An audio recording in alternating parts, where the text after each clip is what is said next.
ہر قسم کی تعریف و توصیف، کبریائی و بڑائی، بزرگی و ستائش، تحمید و تحسین واحد اللہ رب العالمین، مالک کائنات، خالق ارض و سما، رازق جہان کے لیے لائق و زیبا ہے، سزاوار ہے،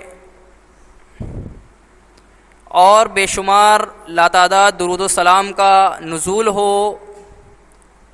تمام ہی انبیاء اکرام پر، بالخصوص تاجدار مدینہ، صاحب حوض کوثر، خاتم النبیین، امام المرسلین،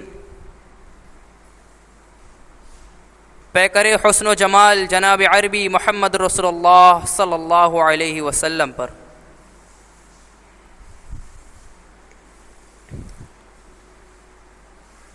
معزز سامعین، اس کائنات میں کچھ حقیقت اور کچھ حقائق ایسے ہیں جس کا اعتراف اللہ رب العالمین پر ایمان رکھنے والا شخص بھی کرتا ہے، کچھ حقائق ایسے ہیں جس کا اعتراف اللہ رب العالمین پر ایمان نہ رکھنے والا بھی کرتا ہے، اللہ رب العالمین کی وحدانیت کا، الوہیت کا انکار کرنے والا بھی رکھتا ہے۔ رسول اللہ صلی اللہ علیہ وسلم کو آخری نبی ماننے والا اور نہ ماننے والا بھی کچھ حقائق کا اعتراف کرتا ہے، اور ایسی حقائق میں سے، ایسے حقیقتوں میں سے ایک اٹل حقیقت انسان کا اس دنیا کو چھوڑنا، اس کے اوپر موت آنا ہے، اس کی زندگی کا ختم ہونا ہے۔ کہ کوئی شخص رب العالمین پر ایمان رکھے نہ رکھے، کوئی محمد رسول اللہ صلی اللہ علیہ وسلم کو خاتم النبیین تسلیم کرے نہ کرے، اللہ کا بندہ، اللہ کا رسول تسلیم کرے نہ کرے، کوئی شخص اسلام کا دعویٰ کرے یا نہ کرے، کوئی شخص اسلام لائے، ایمان لائے یا نہ لائے، کوئی اللہ کی وحدانیت کا اقرار کرے یا نہ کرے، کوئی اللہ کے احکامات پر عمل پیرا ہو یا نہ ہو، گویا کہ وہ مسلم ہو یا کافر ہو، وہ غیر مسلم ہو یا ملحد ہو، وہ یہودی ہو یا نصرانی ہو، وہ آگ کا پجاری ہو یا پھر مجوسی ہو، وہ کوئی بھی ہو، لیکن ایک ایسی حقیقت ہے موت جس کے بارے میں کسی کی بھی دو رائے نہیں ہے، کہ یہ ایک ایسی اٹل حقیقت ہے جس کا کوئی بھی نفس انکار نہیں کر سکتا۔ موت کے بعد کی الگ الگ لوگوں نے کیفیات اپنے اپنے مذاہب کے بنیاد پر بتائی، کسی نے کہا کہ بعد پنرجنم ہونا ہے، اور کسی نے کہا کچھ ہونا ہے، کسی کے بعد کچھ ہونا ہے، لیکن اللہ رب العالمین نے ہمیں بتلایا اس موت کے بعد ہمیں دوسری زندگی عطا ہوگی، وہ آخرت کی زندگی ہے، وہ برزخی زندگی، اللہ رب العالمین اس کو بہتر جانتا ہے۔ تو موت میں اختلاف نہیں ہے کہ موت آئے گی یا نہیں آئے گی، یہ اٹل حقیقت ہے، یہ آنا ہی آنا ہے۔ اللہ رب العالمین نے فرمایا اپنے قرآن مقدس میں، کہتا ہے کہ اینما تکونوا یدرککم الموت ولو کنتم فی بروج مشیدہ، کہ اے لوگو، اے پوری کائنات کے لوگو سنو، کہ کہا اللہ رب العالمین نے اینما تکونوا یدرککم الموت، تم جہاں کہیں بھی رہو گے، دنیا کے کسی خطے میں رہو، کسی کونے میں رہو، کسی جگہ میں رہو، اینما تکونوا یدرککم الموت، تم جہاں کہیں بھی موجود ہوگے، موت تمہیں پکڑ دے گی۔ اگر تمہارا وقت آ گیا، اگر تمہارا وقت اجل آ گیا، تمہاری زندگی پوری ہو گئی، تو یدرککم الموت، تمہیں موت پکڑ لے گی، وَلَوْ كُنْتُمْ فِي بُرُوجٍ مُشَيَّدَةٍ۔ منافقین کہا کرتے تھے، استہزاء کرتے تھے، اللہ کے رسول صلی اللہ علیہ وسلم کی تعلیمات کا مذاق اڑایا کرتے، اور کہا کرتے کہ جب موت ہمیں لینے آئے گی نا تو ہم مضبوط قلعوں میں محفوظ ہو جائیں گے، ہم اپنے گھروں میں محفوظ ہو جائیں گے۔ تو اللہ رب العالمین نے ان کی مکاریوں کی تردید کی، ان کی مکاریوں کا رد کیا، ان کے اس استہزاء کا خود مذاق اڑاتے ہوئے کہا وَلَوْ كُنْتُمْ فِي بُرُوجٍ مُشَيَّدَةٍ، تم مضبوط سے مضبوط قلعوں میں کیوں نہ محفوظ ہو جاؤ، تم مضبوط سے مضبوط مکان میں کیوں نہ محفوظ ہو جاؤ، اگر موت آنی ہے تو تمہیں وہاں پر بھی آ کے رہے گی۔ موت ایک ایسی حقیقت ہے جس سے کوئی شخص انکار نہیں کر سکتا۔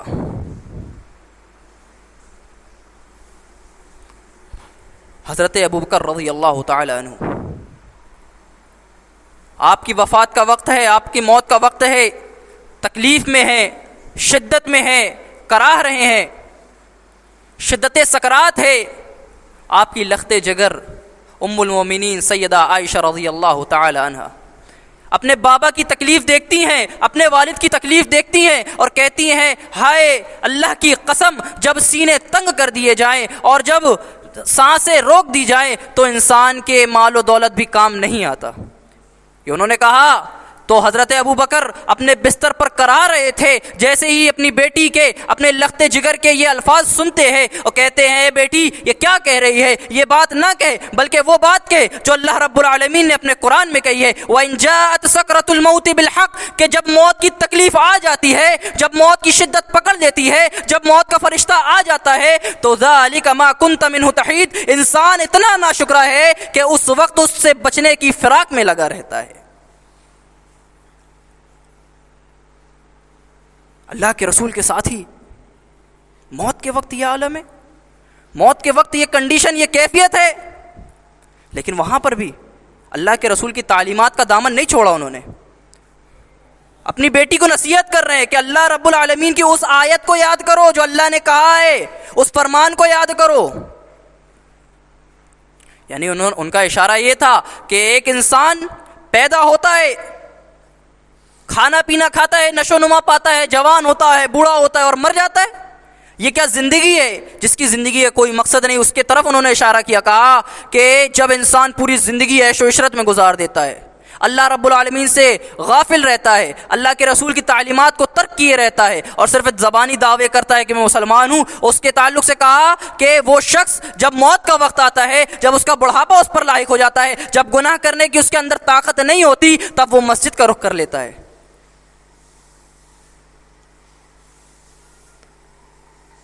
موت سے کسی کو چھٹکارا نہیں ہے۔ جتنے بھی زیرو اس دنیا میں موجود ہیں، جن کے اندر جان ہے، وہ تمام چیزوں کو، ان تمام نفوس کو موت آنی ہے، ان تمام انسانوں کو جس کے اندر جان ہے، کوئی بھی، چاہے وہ جانور ہو، پرندے ہو، کیڑے مکوڑے ہو، ہر کسی کو موت آنی ہی آنی ہے۔ اور یہ جو چیزیں ہم دیکھ رہے ہیں یہ بھی باقی رہنے والی نہیں ہیں۔ کہا اللہ رب العالمین نے سورہ رحمان میں کل من علیہ فان، کہ جو بھی چیز اس زمین پر موجود ہے نا، کل من علیہ فان، ہر چیز فنا ہونے والی ہے۔ یہ اونچے اونچے محلات، یہ اونچے اونچے پہاڑ، یہ دیکھنے والے دریا، یہ بہنے والی نہریں، یہ تمام چیزوں کو فنا ہونا ہے۔ یہ جنگل، یہ بڑے بڑے دیکھنے میں جو خوبصورت محلات دکھ رہے ہیں نا، یہ لوگوں کی خوبصورت بنائی ہوئی خوبصورت چیزیں، ان تمام چیزوں کو فنا ہونا ہے۔ یہ جوانیاں، یہ بڑھاپے، یہ بچپنا، ان تمام چیزوں کو فنا ہونا ہے۔ اور باقی رہنے والے وَيَبْقَى وَجْهُ رَبِّكَ ذُو الْجَلَالِ وَالْإِكْرَامِ، اگر کوئی ذات اور کوئی ہستی اگر باقی رہنے والی ہے تو وَيَبْقَى وَجْهُ رَبِّكَ ذُو الْجَلَالِ وَالْإِكْرَامِ، تو اللہ رب العالمین کی ایک واحد ذات ہے، ایک اللہ رب العالمین کی واحد ہستی ہے جو باقی رہنے والی ہے۔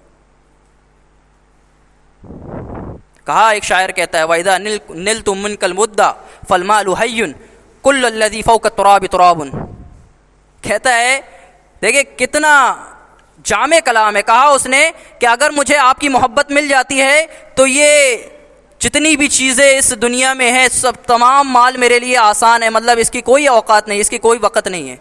پھر کہتا ہے کل الذی فوق التراب تراب، اس مٹی پر جتنی بھی چیزیں دکھ رہی ہیں نا، یہ بڑے بڑے محلات دکھ رہے ہیں، یہ پہاڑ دکھ رہے ہیں، دریا دکھ رہے ہیں، یہ نہریں دکھ رہے ہیں، جنگلات دکھ رہے ہیں، یہ بڑے بڑے آپ کو جو خوبصورت گھر دکھ رہے ہیں، ان تمام چیزوں کو کہا جتنی بھی چیزیں مٹی کے اوپر ہیں، کل تراب، ہر چیز مٹی ہی ہے، یعنی ایک دن سب مٹی ہو جانا ہے۔ وَيَسْأَلُونَكَ عَنِ الْجِبَالِ فَقُلْ يَنْسِفُهَا رَبِّي نَسْفًا، کہ اے نبی آپ سے پوچھتے ہیں پہاڑوں کا کیا ہوگا قیامت کے دن، تو آپ کہہ دیجئے پہاڑیں تو ریزے بنا کر کے اڑا دیے جائیں گے، دھول بنا کر کے اڑا دی جائیں گی۔ یہ پہاڑ جس کو تراشنے میں سالوں لگ جاتے ہیں، جس کو تراشنے میں مدتیں گزر جاتی ہیں، جس میں کچھ چیز اگر نکالنا ہے تو پورا وقت گزر جاتا ہے، اس پہاڑ کو اللہ رب العالمین کہہ رہا ہے کل بروز قیامت دھول کی مانند اڑا دے گا۔ ہم دیکھتے ہیں ایک دھول مارتے کس طرح سے غبار اڑتا ہے، اس طرح سے اللہ رب العالمین غبار کی طرح ان پہاڑوں کو اڑا دے گا۔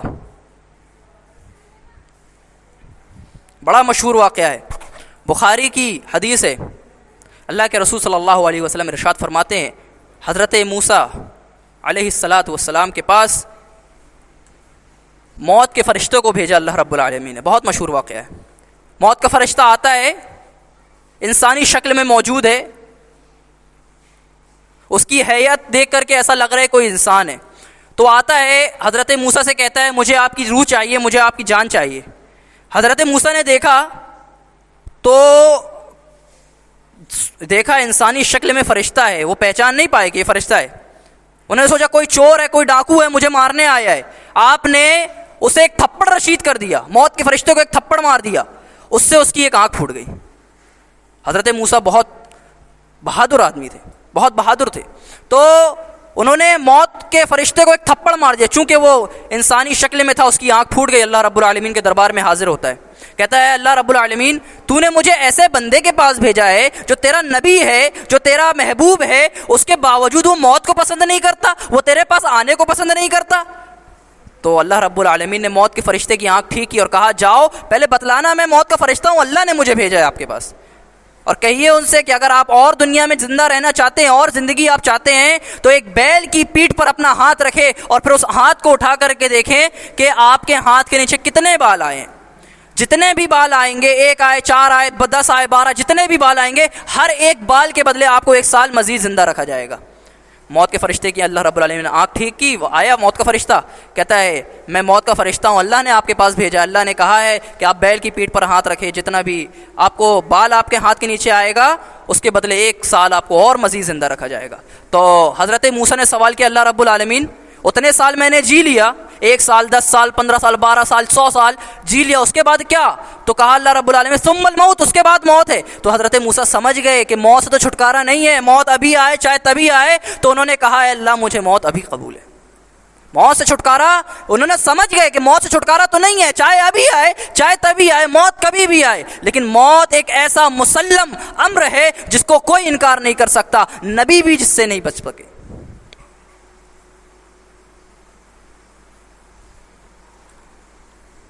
اللہ رب العالمین نے کہا انک میت و انہم میتون,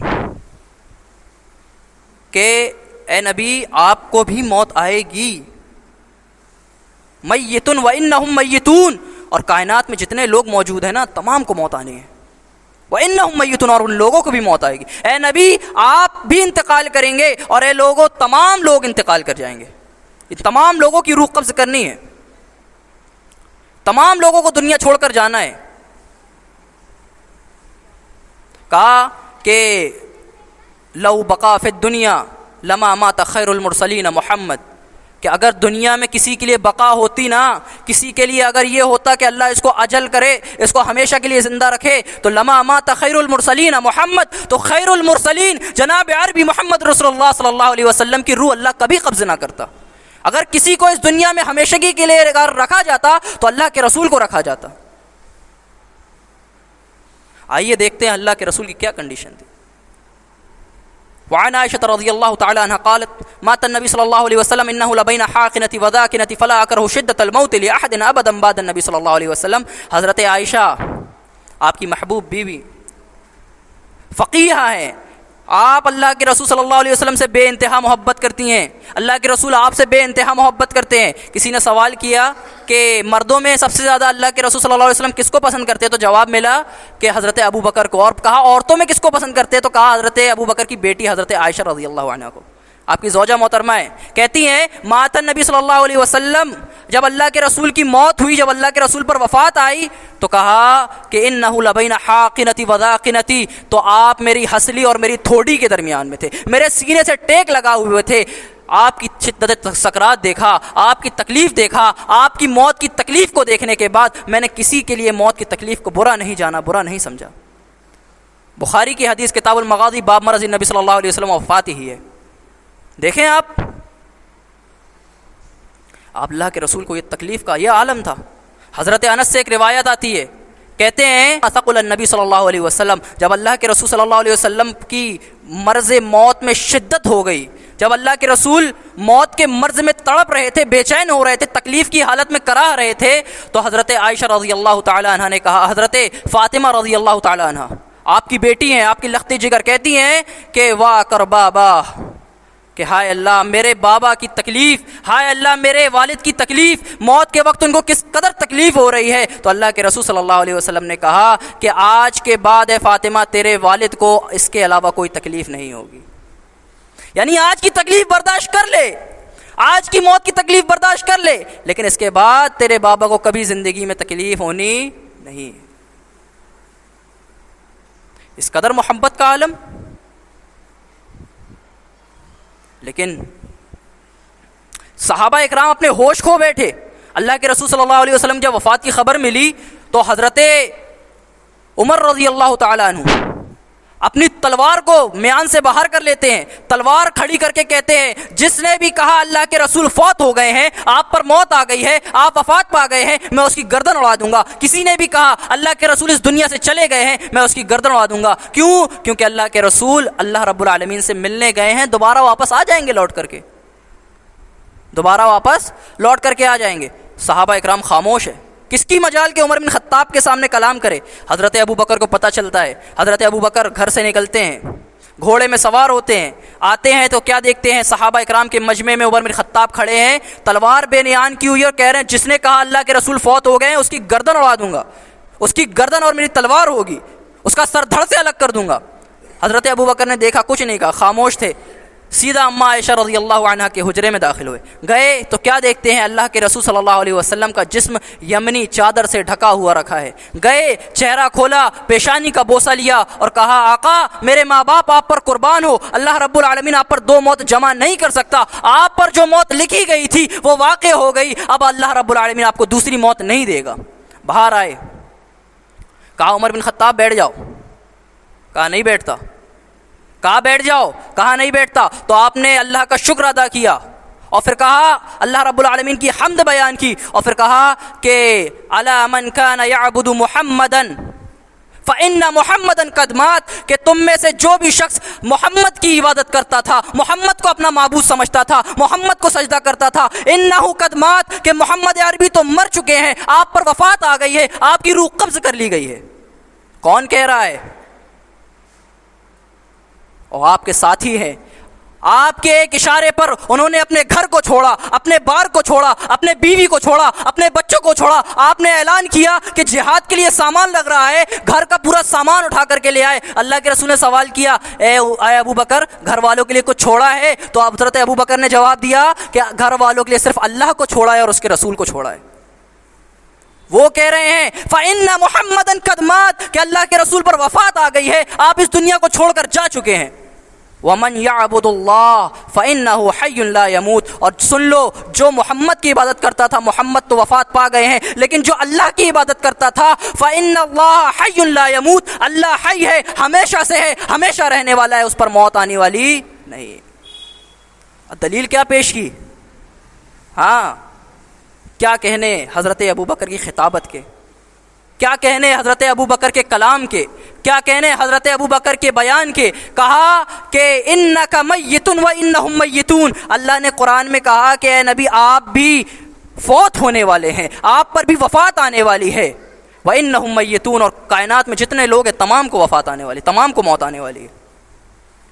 اور ایک اور دلیل دی، کیا کہا کہ وما محمد الا رسول قد خلت من قبله الرسل افإن مات او قتل انقلبتم على اعقابكم ومن ينقلب على عقبيه فلن يضر الله شيئا وسيجزي الله الشاكرين. کہا کہ جو اللہ کے رسول صلی اللہ علیہ وسلم کے اوپر جب یہ آیت نازل ہوئی تو یاد رکھو، کہا وما محمد الا رسول، کہ محمد عربی صرف ایک رسول ہیں، آپ ایک رسول ہیں، جس طرح سے اور رسول تھے آپ ایک رسول ہیں. آپ کا مقام و مرتبہ تمام نبیوں میں اعلیٰ، تمام رسولوں میں اعلیٰ، لیکن آپ بھی ایک رسول، ایک بشر ہیں. کہا کہ اگر وہ وفات پا جائیں، قرآن کی آیت، اگر وہ وفات پا جائے، اگر ان پر موت آ جائے تو کیا تم الٹے پاؤں پھر جاؤ گے؟ اور جو کوئی بھی اپنے دین سے پھرے گا وہ اللہ کا کچھ نقصان نہیں کرے گا.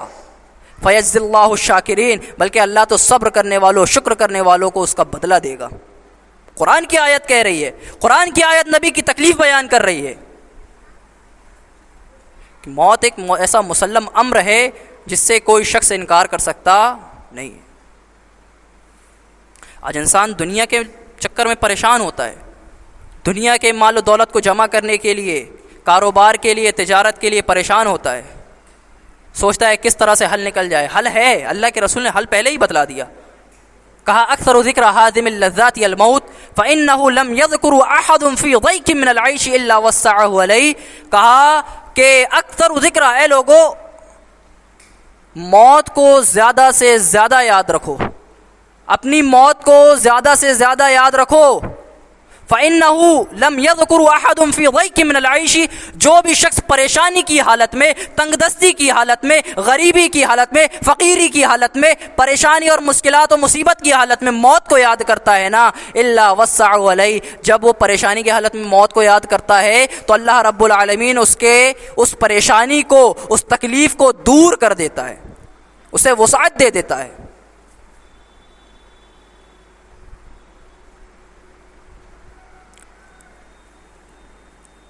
سوچنا یہ چاہیے اور ہمیں غور کرنا چاہیے کہ کیا ہم نے صرف مسلمانوں میں اپنا نام لکھوا کر کے بہت بڑا کارنامہ نہیں کیا ہے. ہم سے سوال کیا جائے گا. حدیث میں آتا ہے, اللہ کے رسول صلی اللہ علیہ وسلم نے فرمایا, کل بروز قیامت بندے کے قدم اللہ رب العالمین کے دربار سے ہٹیں گے نہیں جب تک وہ 5 سوالوں کے جواب نہیں دے دیتا. جب تک وہ 5 سوالوں کے جواب اللہ رب العالمین کو نہیں دے گا, اللہ کی عدالت اس کے قدم نہیں ہٹیں گے, اللہ رب العالمین کے سامنے سے اپنے قدم کو نہیں ہٹا پائے گا. عن عمرہ فیما افناہ, اس کی عمر کے بارے میں سوال کیا جائے گا کہ تو نے اپنی زندگی کن کاموں میں گزاری, اپنی زندگی کو میرے اطاعت میں گزاری, میری فرما برداری میں گزاری, رسول کے فرما برداری میں گزاری, یا نافرمانی میں گزاری, عیش و عشرت میں گزاری. عن شبابہ فیما افناہ. پھر اب دیکھیے, جب عمر کا معاملہ ہوتا ہے تو انسان عمر سے مراد کیا لیتا ہے؟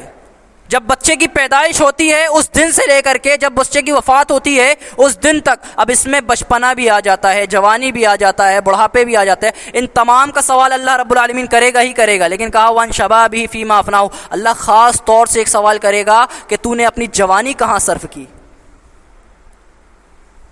کیا جواب دو گے؟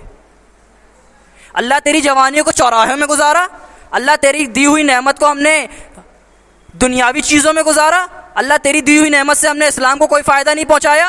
جب ہماری ذات سے اسلام کو کوئی فائدہ نہیں ہو رہا تو ہماری اس جوانی پر تو لعنت ہونی چاہیے. کیا اللہ سوال نہیں کرے گا کہ اللہ کی دی ہوئی نعمت نہیں ہے جوانی؟ کیا اللہ کا دیا ہوا نہیں ہے یہ ہاتھ؟ کیا اللہ کی دی ہوئی نہیں ہے یہ قوت؟ کیا اللہ کا دیا ہوا نہیں ہے یہ طاقت؟ جب آپ نے جوانی میں اسلام کے لیے کچھ نہیں کیا تو اللہ کے دربار میں کھڑے ہو کر کل کیا جواب دیں گے کہ اللہ جوانی کہاں گزاری؟ اللہ کھیل کود میں گزار دی, اللہ دوست یاروں کے ساتھ گزار دی, اللہ بے حیائی کے کاموں میں گزار دی, اللہ حرام ریلیشن شپ میں گزار دی. کیا جواب ہوگا؟ پھر عن مالہ این اکتسبہ وین انفقہ, اس کے مال کے بارے میں سوال کیا جائے گا کہ مال کہاں سے کمایا. یہ جو مال تجھے دیا گیا ہے, ہم نے حلال کے بارے میں بتا دیا, حرام کے بارے میں بتا دیا, اپنی حدود بتا دی کہ یہ حد ہے, اس سے اگر آگے تجاوز کرا تو یہ حرام ہو جائے گا, اور اس سے اگر اندر رہے تو یہ حلال ہو جائے گا. مال حلال طریقے سے کمایا کہ نہیں کمایا؟ دھوکہ تو نہیں کیا, جھوٹ تو نہیں بولا, مکاری تو نہیں کی, کسی کا مال ناحق تو نہیں ہڑپا. کہاں سے مال کمایا؟ حلال سے کمایا کہ حرام سے کمایا؟ وَأَيْنَ أَنفَقَهُ, اللہ پر. چوتھا سوال کیا کرے گا اللہ کہ مال کمایا حلال طریقے سے, حرام میں تو خرچ نہیں کیا, محنت کر کے کمایا, مزدوری کر کے کمایا, ایمانداری سے کمایا, حق گوئی سے کمایا, لیکن اس کے بعد اس کو غلط چیزوں میں تو خرچ نہیں کیا, حرام چیزوں میں خرچ تو نہیں کیا, جوئے میں خرچ تو نہیں کیا, شراب میں خرچ تو نہیں کیا, غلط کاموں میں خرچ تو نہیں کیا.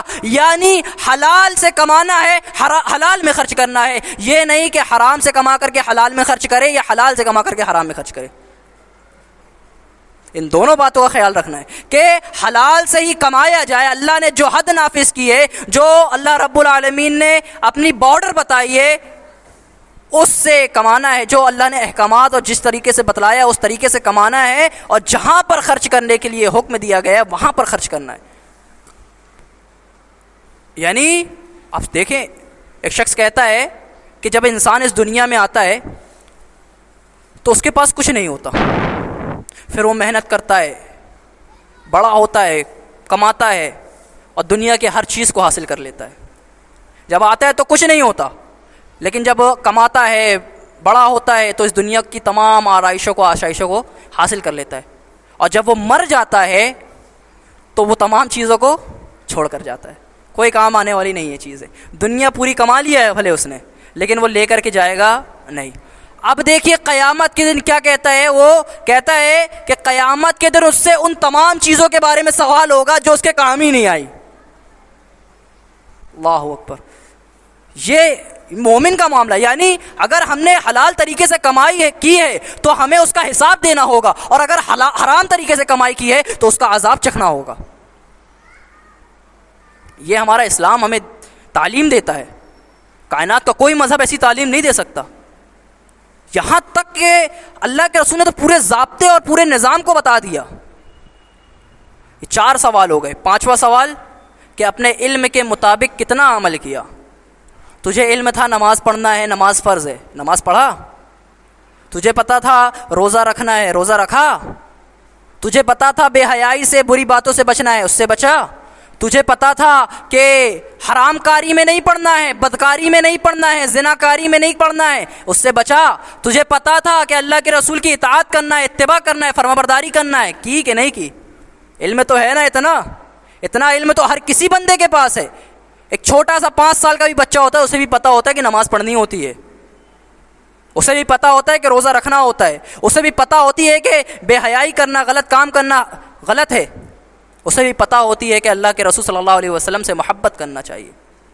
تو کیا یہ باتیں ہمیں نہیں پتا کہ اللہ کل ہم سے سوال نہیں کرے گا؟ کہ کیا جواب دیں گے ہم؟ ہمارے پاس کوئی جواب ہوگا سوائے ندامت کے؟ ہم اپنا سر جھکانے کے کوئی کام نہیں کر سکیں گے وہاں پر. اور جب تک ان سوالوں کا جواب اللہ رب العالمین کے دربار میں نہیں دو گے نا, تو یاد رکھو اللہ رب العالمین کی عدالت سے چھٹکارا بھی نہیں ملے گا. 5 سوال ہے. سب سے پہلا کہ اپنی پوری عمر کو کہاں خرچ کیا, پوری عمر کہاں گزارا. ہاں, اطاعت میں گزارا, فرمانبرداری میں گزارا, یا پھر نافرمانی میں گزارا.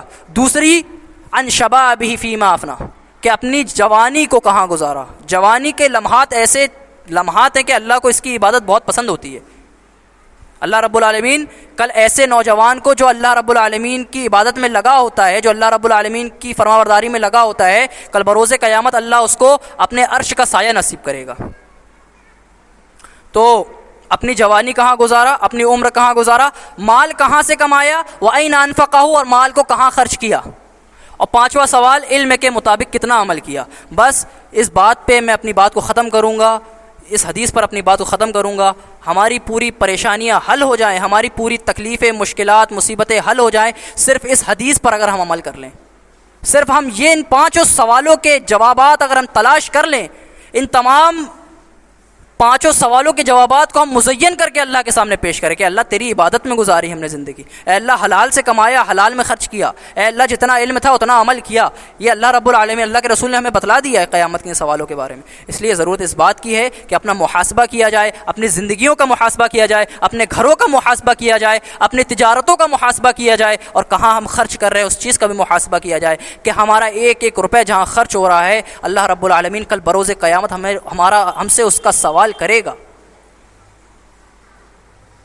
آخر میں اللہ رب العالمین سے دعا گو ہوں بار الہ ہمیں ان 5 سوالوں کے جواب جب ہم اللہ رب العالمین کے دربار میں دینے کے لیے کھڑے ہوں تب ہمارے قدم ڈگمگائے نہ, ہماری زبان لڑکھڑائے نہ. اللہ رب العالمین جب تک ہمیں زندہ رکھ, دین پر رکھ, اسلام پر رکھ, اپنے نبی کا امتی بنا کر رکھ, اور جب ہمارا خاتمہ ہو تو دین پر ہو, اسلام پر ہو, توحید پر ہو. آمین یا رب العالمین. وآخر دعوانا ان الحمد للہ رب العالمین.